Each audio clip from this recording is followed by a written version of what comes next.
Hi 12, so this video is about the evaluation for your Free Foods prac, and I'm on page 8 of the assignment all-inclusive document. Let's get straight into it. The aim, again, rewrite the bolded section from the aim from the task sheet or copy and paste it straight in there. Evaluation of decision, so this is the recipe decision, okay, not evaluation of the prac, evaluation of the recipe choice. So did the recipe choice turn out to be a good decision to fit the task, and give some explanation of why. For example, it was suitable for the task because it fit the time criteria, it fit the dietary requirement criteria, and tasted and looked delicious.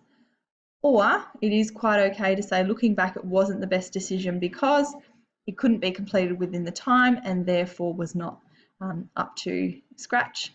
Or half and half, in some ways it was a good choice, however other parts of it meant that it wasn't a great recipe choice. Okay, so just a sentence or two summarising the choice, not the prac, but just the choice of recipe. Now you get to talking about the evaluation of the practical, so processes. This is where you want to pick out a few key processes that you used in your prac, whether it's cooking methods or preparation techniques, and explaining how they were really influential in a positive or negative way to your practical.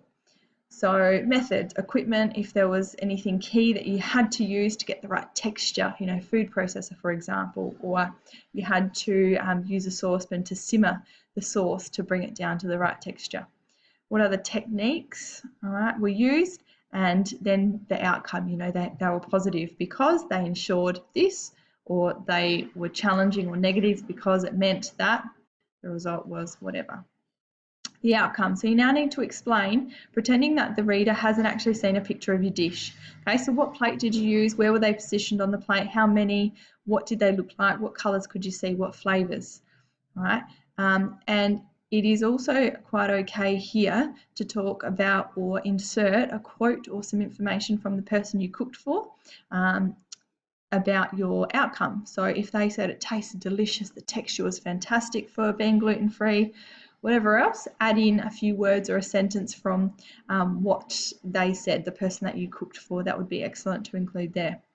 Personal performance, so making a comment about your perhaps focus, your time management, if you made any mistakes and therefore had to make some decisions on the day, and if any of these were influential. So often this is a little bit shorter than these other sections where you have a lot of the detail. Now, the second section you need to have is evaluation of the contemporary trend. So the trend that we're looking at is the trend in dietary requirements, or meeting customer dietary requirements, which is from the food and hospice perspective. So was it more difficult to cater for, all right, rather than just cooking? Say you did vegetarian pies and pasties, were they harder to do you think, in comparison to just regular pies and pasties with meat? Was finding alternatives quite difficult? Then you can also go back to your research headings, okay, and connect on how the dietary requirements impacted, for example, your kitchen operations or your food order, or if you made any little labels to go with your dish.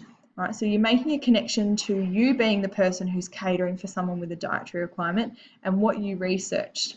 Okay, so if you looked at kitchen practices in your research task, you can make some comments about what you had to do in the kitchen to make sure that your dish was safe and suitable for the person you're cooking for. If you looked at menu planning, all right, you might comment on your food order and what you had to order, and make sure, with the foods that you were getting in, that they were going to be suitable for the dairy-free menu you'd chosen, or the gluten-free menu, etc. Or if you looked at menu identification, all right, you might make a comment about, if you made a little label for your food, did you include the GF or the DF or the V for vegetarian on your label? Okay, and how did that connect with the research you found? And the only other option you could have talked about was staff training.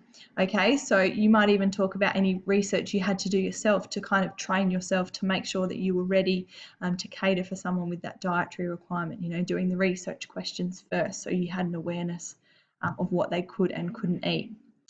Just be aware that this section is equal to the top section up here in terms of value. There is one performance standard for each, so this is one and this is one. So make sure that you don't have 400 words up here and then only leave 100 down there. Try and have it fairly even. Usually this section is a little bit longer, but at least 300, 200. Try not to have just a few sentences down the bottom, or you're going to find it really hard to achieve in the A and B band for that particular criteria, because this is one on its own. Okay, hope that helps. Good luck.